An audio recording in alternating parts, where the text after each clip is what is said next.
Andrew Leung, if I may, what would China's motive be to repeatedly block sanctions against terrorists who belong to UN-designated terrorist organizations? Take Maulana Rauf Azhar, for example, the chief of operations of a UN-designated banned terrorist organization, Jaish-e-Mohammad.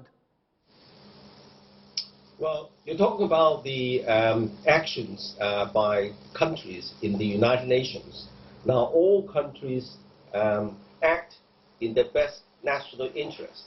I mean, they're not there to promote a kind of ideology or ethics or whatever. I mean, all countries, India included, United States included, behave in the same way in the United Nations because they act in their best national interest. Now, you talk about the UN sanctions against certain, we think, quotation marks, terrorist groups.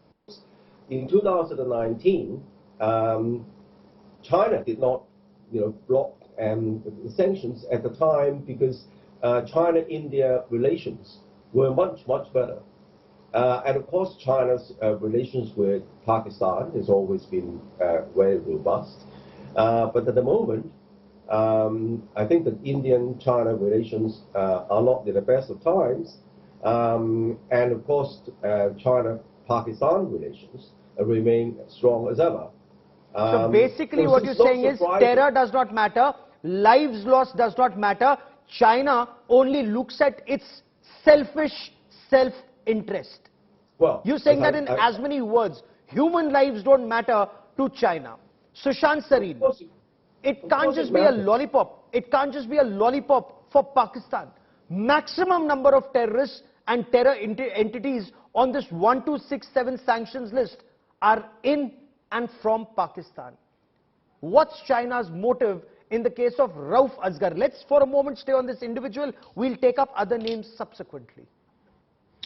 Gaurav, I think one thing needs to be made very clear from what the Chinese guest on your program is saying, that he admits quite clearly that China's best interests are served by promoting terrorists and protecting terrorists and providing diplomatic cover fire to terror-sponsoring countries. Now, he has said it in as many words, although I've just paraphrased what he has just said.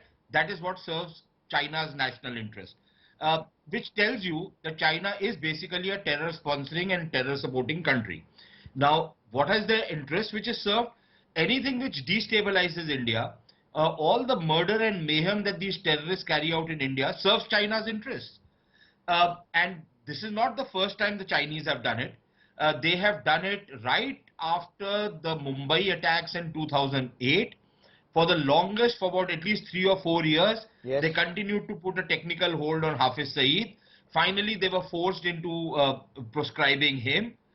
Then they did it on MASOOD Azhar. Yes. And it was only when, the Chinese nose was rubbed in the dust and they were shamefaced, left shamefaced, they were isolated, they were going to be outvoted and a vote was called, that the Chinese balked and agreed to, proscribe MASOOD Azhar.